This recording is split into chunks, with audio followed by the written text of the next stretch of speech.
Hello.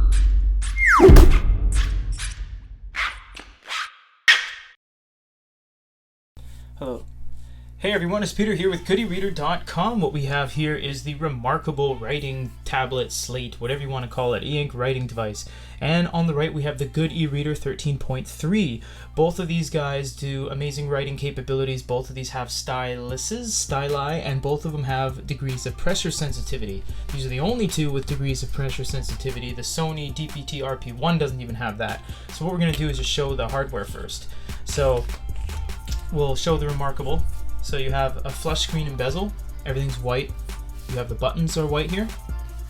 And you have a micro USB port at the bottom and a power button at the top. You have a stainless steel kind of back. It's either stainless or aluminum, I'm not sure yet. I don't want to put a magnet to it.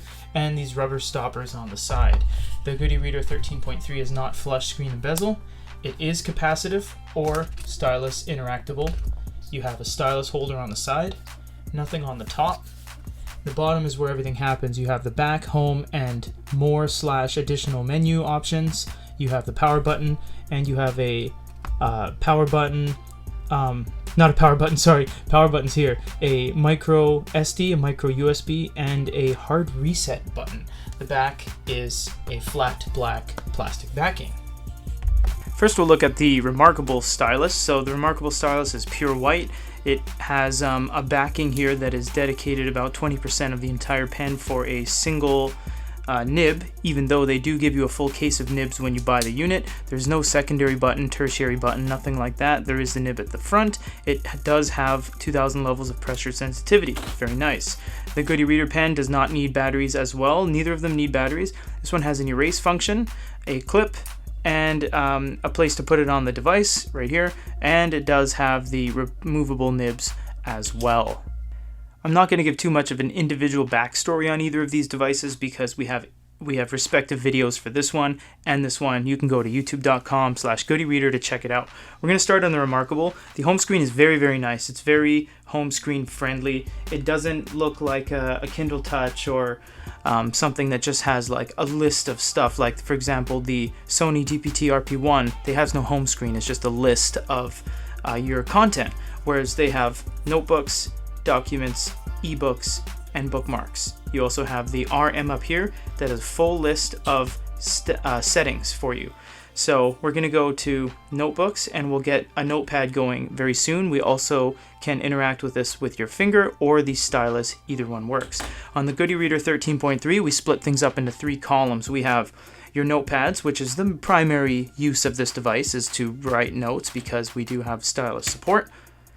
If you click on this tab, you get all your books. You see we just side-loaded in Alice in Wonderland and another book just so we can have something to show.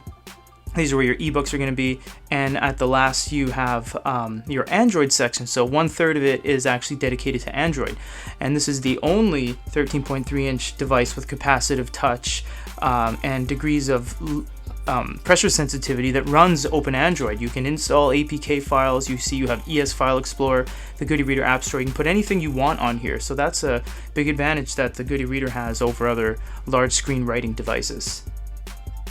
Again, we're not going to go through every one of these settings because there are so many on both of these. We're just going to give you guys a rough idea of what it's going to be like to draw on this. So we're just going to get like a really kind of thick pen so we can put this through the ringer. So you can see if you write really lightly or you push down, you get different levels of pressure sensitivity under one ink pen type.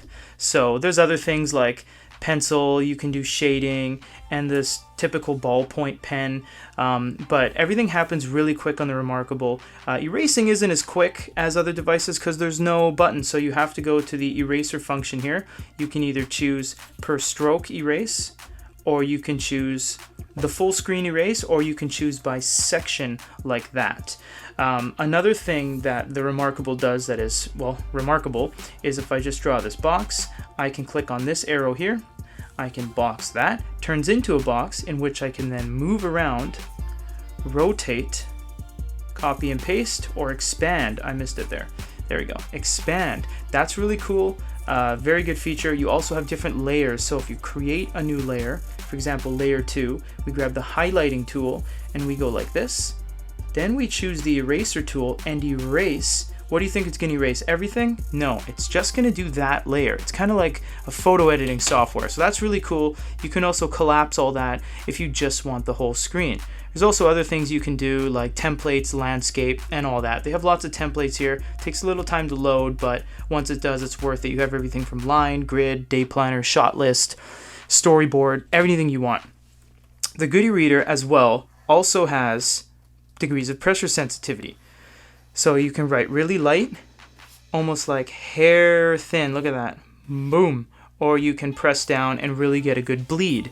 And that is really cool that these devices can do that, because even the Onyx and the Sony and all those other large screen devices, they can't do pressure sensitivity. You always have to change pens. So if you press and hold this button, you can see you can erase the whole page in an instant. So if I write my name and I miss the E, you just erase it. And then there you go. You can erase anything, anytime you wish. You have different pen types, like you have the paintbrush, the pencil. You can click up here, and this will allow you to get different. Oh, I can't do it on that one. This will allow you to get different thicknesses, so you can, get a really good bleed going. It's not as smooth as the Remarkable. You see there's a slight pencil delay, but it is quite responsive, and it never really kind of gets in the way. If you click here, you get different backgrounds as well. Once again, there's only I think 1, 2, 3, 4. There's 7 here, whereas there's 65 on the Remarkable. So there's quite a bit there that you can kind of play around with. You can also create a new page like so, and just various options up here to save your data. So there's a lot of customization with both of these devices when it comes to the writing experience. Now, the reading experience is where it gets quite a bit different. They both run EPUBs and PDFs and other ebook formats, but with our device, it's an e-reading application that it opens. The Remarkable is the same app you use for drawing, so there are advantages and disadvantages of this. The disadvantage is that the thing gets in the way. You close that, and then you try to turn pages and nothing happens. So you can't actually turn pages with your finger, although it does have capacitive touch. You have to use the page turn buttons down here. And you also have to collapse this every time if you want to read the whole page. The advantage of this is that it's ready to write anytime. So you're turning pages, you're like boom, boom, boom, that one I need.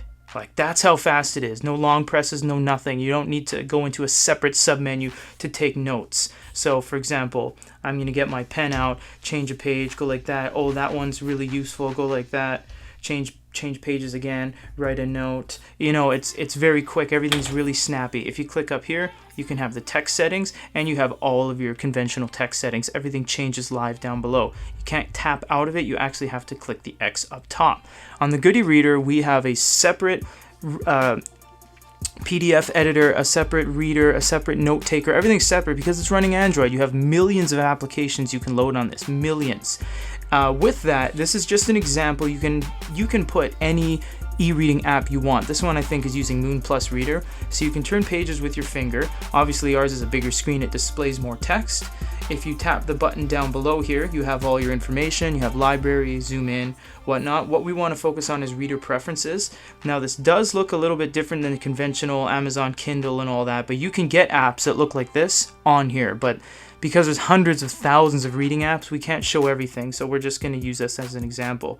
So you have font size, line spacing. This one's really customizable, this reading application. You have justification, auto hyphenation, all that kind of stuff. We're just going to press back for now, and you can see everything changed and went up a couple sizes. You can long press on words to highlight, or you can press here, and then you can use like navigations and bookmarks and make notes and stuff like that. There are also many different apps that allow you to scribble on the page. This one doesn't do it in particular, but this is a reading comparison. So in terms of the reading comparison, they're both large screens. They both have text augmentation. This one doesn't have a touch screen. It's so natural. So the only drawback in terms of reading is that this doesn't have a touch screen to actually change pages, but it's better at taking notes because it's always available. In the end, we're not trying to draw a winner here. They're so very different. I mean, this one is a heavily note-taking bias device. It's always ready to take notes, whether you're on PDFs, ebooks, anything. Just wants to take notes all the time, and that's fantastic. There's no SD card support on here. There's no page turns with your finger, and you can't just load information onto here. You can't just plug it into your computer and drag and drop files. You have to use the Remarkable software. Our device is very open source. You can download any app you want from any Android marketplace you want, the Play Store, anything you want. You just load on here via APK. We have SD card support, and you can plug in a micro USB and browse this on your computer as external storage and put anything you want on here. So it's a little more flexible, but it isn't quite as quick as the Remarkable. The Remarkable is more refined when it comes to note taking.